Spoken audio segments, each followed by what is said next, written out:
and girls, and welcome to Storytime with Mrs. Williams, brought to you by Opportunity Educational Center and the Literacy Coalition of Palm Beach County. Today, we're going to do one of the activities that you do with me when you come to my classroom, and we're also going to be going over the book bag that you received yesterday. It was wonderful seeing all of you yesterday, seeing that you are staying safe and making sure that you are staying connected to your books. So parents, one of the first activities I do with the kids when they come to the reading room is spelling their name. The kids have to locate their name tag, and I start out by singing a song about their name. Like it goes like this: where is Omir? Where is Omir? And he'll say, here I am, here I am. And I'll say, how are you today, sir? And he'll say, very well, I thank you. And I'll say, spell your name, spell your name. So that's the song we sing. If it's a girl, I'll say, how are you today, ma'am? If it's a boy, I'll say, how are you today, sir? So the kids then select the letters for their name. Sometime I will have them count the letters in their name, and they will count them 1, 2, 3, 4, 5. And I'll put 5 letters down in front of them, and they will have to find the letters and put the letters in the right place on their name tag. And they spell it as they go. Capital O, M, E, I, R. And I'll say, what does that spell? And he'll say, Omir. And then I'll say something like this: Omir, you have 1 E in your name. Can you find the E and give it to me? And he will get his E and he'll give it to me. I'll say, Omir, you have 1 capital O in your name. Can you find the capital O? I'll say, Omir, you have R in your name. May I have your R?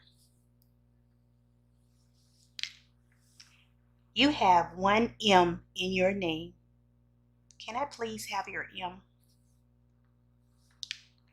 And you have 1 I in your name. May I have your I? And once he gives all the letters back to me, we will spell the name again without the magnetic letters. Capital O, M, E, I, R. What does that spell? Omir.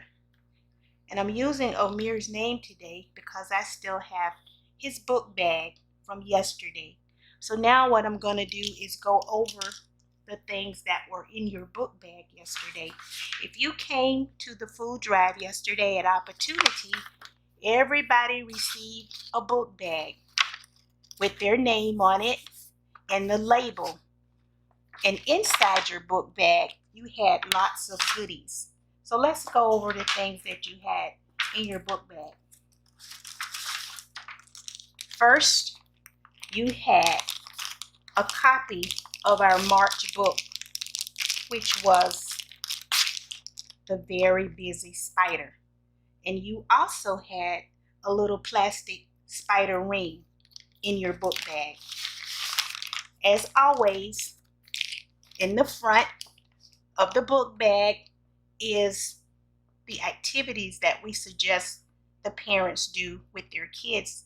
Each time your kid has received a book, he has also or she has also received an activity sheet that tells you things to do before you read the book, things to do during reading the book, things to do after reading the book, and then some type of follow-up activity. The Very Busy Spider, which was our March book activity, follow-up activity, is a little game with the characters from the story and some suggested questions that you can ask them. It also has the answer key down at the bottom. So that was one thing that was in your goodie bag yesterday. That was our March book, The Very Busy Spider.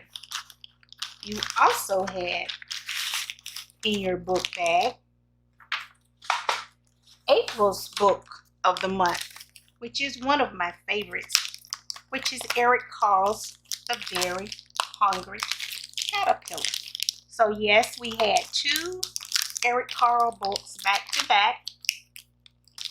And once again, there is your letter to the parents that's explaining what you are receiving, as well as some information regarding reading and 10 good ways to grow a good reader.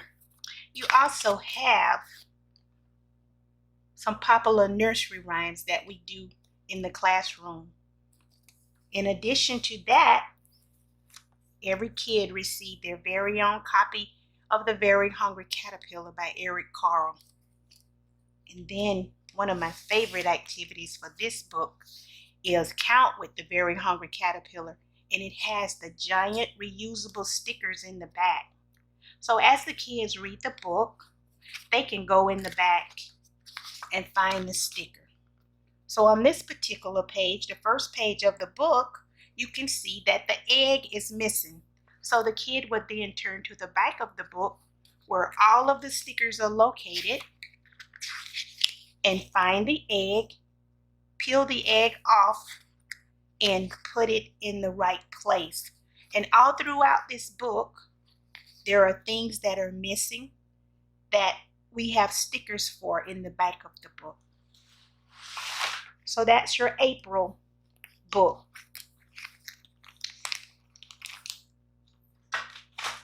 The other goodie that you have in your bag is our May book, which is coming up very soon. And this is also one of my favorite books, Llama, Llama, Red Pajama. So in your May bag, you have a box of crayons, and you have a very nice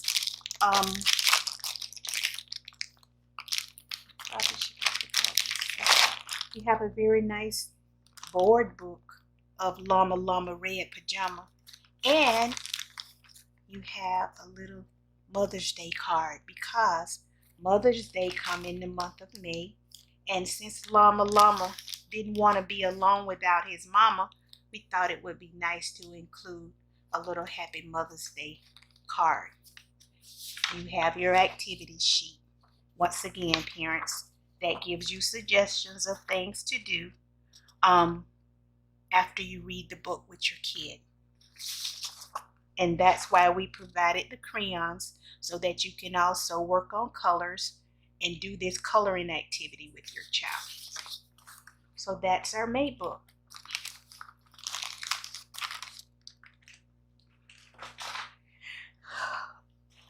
More goodies in the bag. This is our June book, and this is one of my favorite books as well. And it's also the nickname of my granddaughter, Cookie. So this book is our June book, and it's Cookie's Week. It's the story of a cat who does all of these little mischievous things. She does something different every day of the week. So here's your parent activity sheet and your follow-up activity for Cookie's Week. The last thing I've included in your book bag is just some good read for the summer. This is a book that you can read over the summer, and it's called Over in the Ocean in a Coral Reef. And that concludes your goodies that were in your book bag. I hope that you guys are reading every day, and I hope that you find the activities very helpful. Thank you.